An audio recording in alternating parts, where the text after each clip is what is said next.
Next వచ్చేసి cricket based problems. A batsmen has a certain average of runs for 12 innings. If the 13th innings he scores 96 runs, thereby increased his average by 5 runs. What will be his average after 12th innings? ఒక batsmen తన 13వ ఇన్నింగ్స్లో 96 పరుగులు చేయడం ద్వారా అతని సగటు 5 పెరిగెను. 12వ innings తర్వాత అతని సగటు ఎంత? 12వ ఇన్నింగ్స్ తర్వాత అతని యొక్క సగటు ఎంత అంటుండు చూడండి. సో 13వ ఇన్నింగ్స్లో ఆడిండు. 13వ ఇన్నింగ్స్లో 96 పరుగులు చేసిండు. 13వ ఇన్నింగ్స్లో చూడండి 13th ఇన్నింగ్స్లో ఈ మేక్స్ 96 runs. అంటే అంతకుముందు ఎన్ని ఇన్నింగ్స్ ఆడినట్టు? 12 innings ఆడినట్టు. చూడండి అంతకుముందు ఆడినటువంటి మ్యాచ్లు ఏంటంటే 12. అంతకుముందు యావరేజ్ ఎంత తెలియదు కాబట్టి ఈ ఎక్స్ అనుకుందాం. మరి అంతకుముందు ఆడినటువంటి మ్యాచ్లు 12. ఆ 12 మ్యాచ్లో చేసినటువంటి సగటు ఎంత అంటే ఎక్స్. అప్పుడు మొత్తము పరుగులు ఎన్ని అవుతాయంటే అప్పుడు మొత్తం పరుగులు 12 into x. 12 into x that is equal to ఎంత అంటే 12x. ఇది మెథడ్ 1. 12x ఇది 12 innings చేసినటువంటి పరుగులు. నెక్స్ట్గా ఇప్పుడు 13వ ఇన్నింగ్స్ ఆడుతుండు. ఎన్నో ఇన్నింగ్స్? 13వ ఇన్నింగ్స్ ఆడుతుండు. సో నెంబర్స్ ఇప్పుడు ఎన్ని ఇన్నింగ్స్లు అయినాయి అంటే 13 innings ఆడిండు. 13 innings ఆడిండు. ఇప్పుడు ఇక్కడ సగటు ఏమైందంటే ఈ యావరేజ్ ఏమైందంటే పెరిగింది. ఎంత పెరిగిందంట? 5 పెరిగిందంట. అంతకుముందు యావరేజ్ ఎక్స్ ఉంటే ఇప్పుడు ఎంత పెరిగిందంటే 5 పెరిగింది. సో ఎక్స్ ప్లస్ 5 అయింది. X plus 5. మరి మొత్తము అప్పుడు అతను చేసినటువంటి పరుగులు మొత్తం ఏంటంటే చూడండి అంతకుముందు 12 మ్యాచ్లో చేసిన పరుగులు 12x ప్లస్ 13వ ఇన్నింగ్స్లో ఎన్ని పరుగులు చేసినంటే 96 పరుగులు చేసిండు. 96. సో మనకి average sum is equal to ఏంది? Average into number. Sum is equal to ఏంది మనకి ఫార్ములా? ఇంకా సమ్ ఈజ్ ఈక్వల్ టు ఏంటంటే యావరేజ్ ఇంటూ నెంబరు. సమ్ మొత్తం ఈజ్ ఈక్వల్ టు సగటు ఇంటూ సంఖ్య. మొత్తం ఈజ్ ఈక్వల్ టు సగటు ఇంటూ సంఖ్య. సో సమ్ అంటే ఇదే కదా 12x plus 96 is equal to average. So average ఏమంటున్నావు? ఎక్స్ ప్లస్ 5 ఇంటూ ఎన్ని ఇన్నింగ్స్ ఆడిండు? 30 innings ఆడిండు. So 12x plus 96 that is equal to 13 into x. 13x plus 13 5s are 65.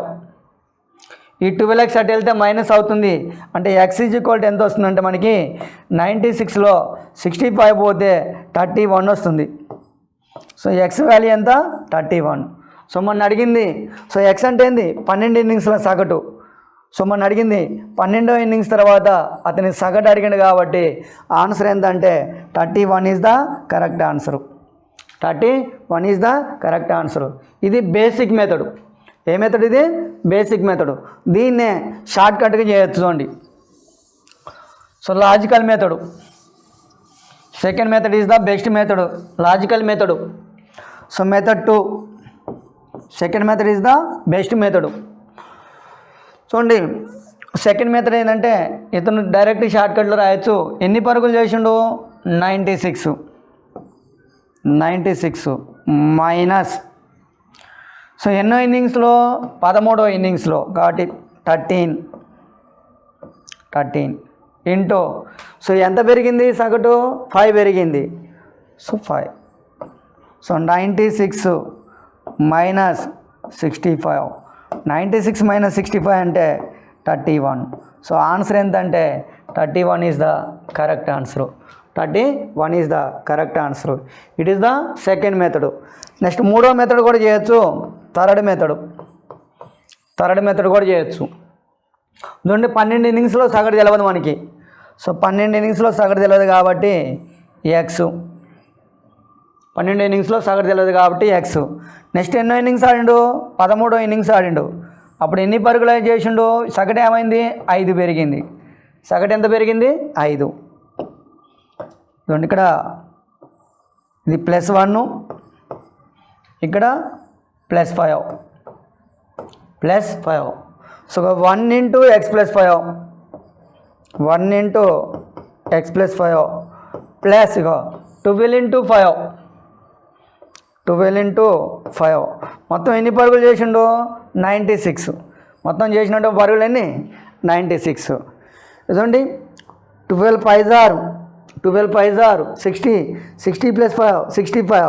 So 1 into X అంటే X is equal to ఇక్కడ 5 వస్తుంది, 60 65. So 96 minus 65 that is equal to ఎంత అంటే 31. So answer ఎంతంటే 31. ఈ విధంగా second method, third method is the best method. Second and third method is the best method. ఒకవేళ మీకు ఇక్కడ 13వ ఇన్నింగ్స్లో అడిగిండు అనుకోండి, ఇక్కడ 12వ ఇన్నింగ్స్ అని చెప్పినాం. ఇదే క్వశ్చన్ మీకు 13వ ఇన్నింగ్స్ అన్నాడు అనుకోండి, అప్పుడు ఏం చేయాలంటే 12తో మల్టిప్లై చేయాలి. ఇక్కడ 12వ ఇన్నింగ్స్ అడిగి ఇక్కడ 13 12 ఇచ్చి 12వ ఇన్నింగ్స్ అడిగితే నేను 13తో మల్టిప్లై చేయాలి, 13వ ఇన్నింగ్స్ అడిగితే 12తో మల్టిప్లై చేయాలి.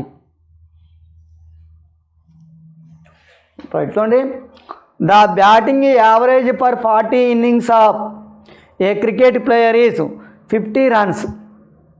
His highest score exceeds his lowest score by 172 runs.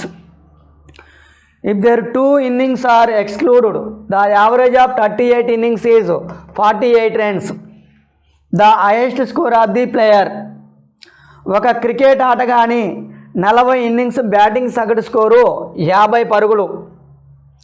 అతని గరిష్ట కనిష్ట స్కోర్ల వ్యత్యాసము 172 పరుగులు. ఈ 2 ఇన్నింగ్స్ వదిలేస్తే మిగతా ఇన్నింగ్స్ సగటు 48 పరుగులు. అతని గరిష్ట స్కోర్ ఎంత? మొత్తం 40 ఇన్నింగ్స్ ఆడిండు. ఈ 40 ఇన్నింగ్స్లో సగటు ఎంత అంటే 50 పరుగులు అంట. 40 ఇన్నింగ్స్లో అతని యొక్క సగటు ఎంత ఉందంటే 50 పరుగులు ఉన్నది 40 ఇన్నింగ్స్లకి. అయితే అతని గరిష్ట కనిష్ట స్కోరుల వ్యత్యాసము 172. అంటే హైయెస్ట్, ఒక మ్యాచ్లో హైయెస్ట్ స్కోరు, ఇంకో దాంట్లో లోయెస్ట్. అప్పుడు ఆ రెండింటి మధ్య డిఫరెంట్ ఎంత అంటే 172 అంటుండు. మొత్తం 40 ఇన్నింగ్స్లు ఆడిండు. ఆ 40 ఇన్నింగ్స్లో ఒక మ్యాచ్లో హైయెస్ట్ స్కోర్ చేసిండు, ఒక మ్యాచ్లో తక్కువ స్కోర్ చేసిండు. ఆ రెండింటి మధ్య డిఫరెంట్ ఏమంటుండంటే 172 అంటుండు.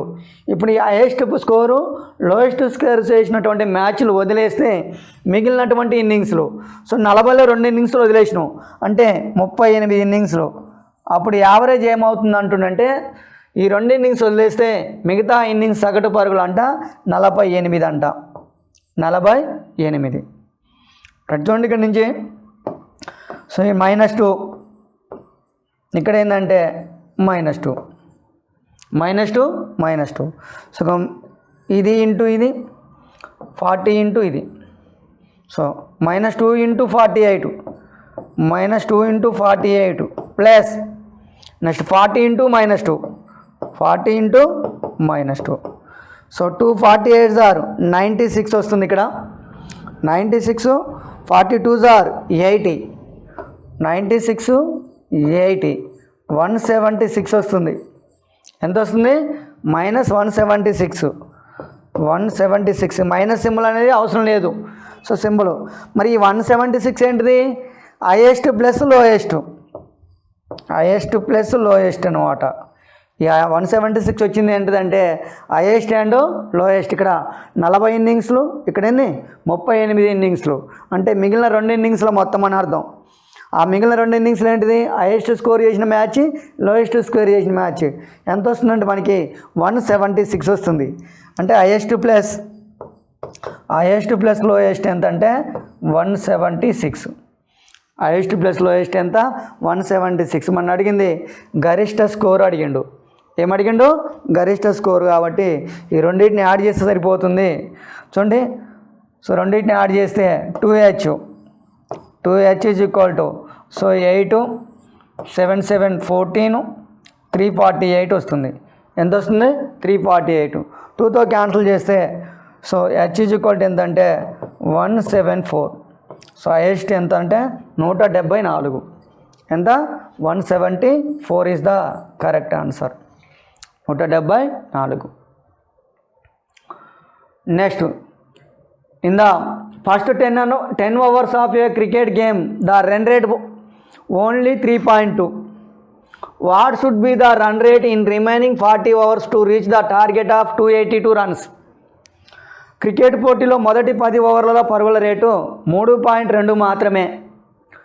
మిగిలిన 40 ఓవర్లలో 282 పరుగుల లక్ష్యాన్ని సాధించాలంటే పరుగుల రేటు ఎంత ఉండాలి? మొత్తం వన్డే మ్యాచ్ జరుగుతుంది, 50 ఓవర్ల మ్యాచ్ జరుగుతుంది. ఈ 50 ఓవర్ల మ్యాచ్లో అంట మొదటి 10 ఓవర్లలో ఎంత ఉందంటే 3.2 రన్ రేట్ ఉందంట. మొత్తం టార్గెట్ ఎంత ఉందంటే ఇక్కడ టార్గెట్ మొత్తం లక్ష్యం వచ్చేసి టార్గెట్ ఎంత ఉందంటే 282 పరుగులు ఉంది. 282 పరుగులు 50 ఓవర్లో సాధించాలి. అయితే ఫస్ట్ 10 ఓవర్లో రన్ రేట్ ఎంత ఉందంట 3.2 అంట. అంటే ఆ 10 ఓవర్లో మొత్తం ఎన్ని పరుగులు చేసినట్టు 10 into 3.2. సో 10 into 3.2 అంటే 32. అంటే 282 పరుగుల్లో 32 పరుగులు చేసిండు. ఇక టార్గెట్ ఇంకెంత ఉంటుంది 282 - 32 250 రన్స్ చేయాలి. ఎన్ని పరుగులు చేయాలి 250. ఈ 250 రన్స్ ఎన్ని ఓవర్లు చేయాలంటే మిగతా 40 ఓవర్లలో చేయాలి. సో అప్పుడు యావరేజ్ ఏమవుతుందంటే so 250 runs by 40 overs. So 25/4 అంటే 6.25 వస్తుంది. ఎంత వస్తుంది 6.25. చూడండి 4 6 are 24 పోతే ఇక్కడ 1 ఉంది కాబట్టి పాయింట్ పెడుతున్నాం 10 అవుతుంది. సో 6.25 ఎంత 6.25 is the correct answer. None of this. Next, a cricketer whose bowling average is 12.4 runs per wickets. He takes 5 wickets for 26 runs and thereby decreases his average by 0.4. The number of wickets taken by him till the last match was. ఒక cricket ఆటగాని bowling సగటు 12.4 runs per wickets. తర్వాత మ్యాచ్లో 26 పరుగులకు 5 వికెట్లు తీయటం ద్వారా అతని bowling సగటు 0.4 తగ్గింది. ఆఖరి మ్యాచ్కి ముందు అతడు తీసిన వికెట్ల సంఖ్య ఎంత? సో ఇది కూడా పీవైకి క్వశ్చన్ అమ్మా. Previous year question, all competitive ఎగ్జామ్లో వచ్చినటువంటి క్వశ్చన్ ఇది. చూడండి, ఒక క్రికెట్ ఆట కానీ బౌలింగ్ సగటు అంట 12.4 runs per wicket అంట. అంటే ఫస్ట్ అతని యొక్క సగటు ఎంత ఉందంటే 12.4 runs per wicket ఉంది. తర్వాత మ్యాచ్లో 26 పరుగులకు 5 వికెట్లు తీసిండు. ఆ నెక్స్ట్ మ్యాచ్ ఆడినప్పుడు 26 పరుగులకు 5 వికెట్లు. సో 26 పరుగులకి 5 వికెట్లు. సో 5 are 5.2 వస్తుంది. ఎంత వస్తుంది 5.2. అంటే నెక్స్ట్ మ్యాచ్లో అతని యొక్క సగటు ఎంత అంటే 5.2. ఓవరాల్గా ఏమైందంటే సో ఇప్పుడు ఈ మ్యాచ్ ఈ రెండింటిని కలిపితే ఆయనకి యావరేజ్ ఏమైందంటే 0.4 తగ్గిందంట. అంటే 12.4 ఉండాల్సింది 0.4 తగ్గింది, అంటే 12 అయింది. ఎంత అయింది 12. సో ఈ డిఫరెన్స్ ఇక్కడ ఎంత వస్తుంది? సో ఇక్కడ 6.8 వస్తుంది. ఎంత వస్తుంది 6.8. ఇక్కడ ఎంత వస్తుంది 0.4 వస్తుంది. డిఫరెంట్ 12.4 12కి డిఫరెంట్ ఎంతంటే 0.4. సో 12కి 5.2కి డిఫరెంట్ ఎంతంటే 6.8. చూడండి, ఇక్కడ పాయింట్కి పాయింట్ క్యాన్సిల్ అవుతుంది. 4 1s are 4 17s are 4 1s are 4 17s are. అయితే ఇక్కడ తర్వాత మ్యాచ్లో ఎన్ని వికెట్లు తీసిండంట 26 పరుగులకు 5 వికెట్లు తీసిండు. అంటే ఇక్కడ ఎన్ని వికెట్లు తీసిండు? ఇక్కడ తీసినటువంటి వికెట్లు 5 వికెట్లు. అంటే ఒక పార్ట్కి వచ్చేసి 5 వికెట్స్ తీసిండు. ఒక పార్ట్ వాల్యూ 5 వికెట్స్. మరి అడిగింది అంతకుముందు తీసినటువంటి వికెట్లు 17 భాగాలు 17 పార్ట్స్కి అడుగుతుండు. సో 17 పార్ట్స్కి 17 into 5 17 5s are అంత 85 వికెట్స్. అతను తీసినటువంటి వికెట్లు మొత్తం ఏంటంటే 85. అంతకుముందు మ్యాచ్లో తీసినటువంటి వికెట్ల సంఖ్య 85.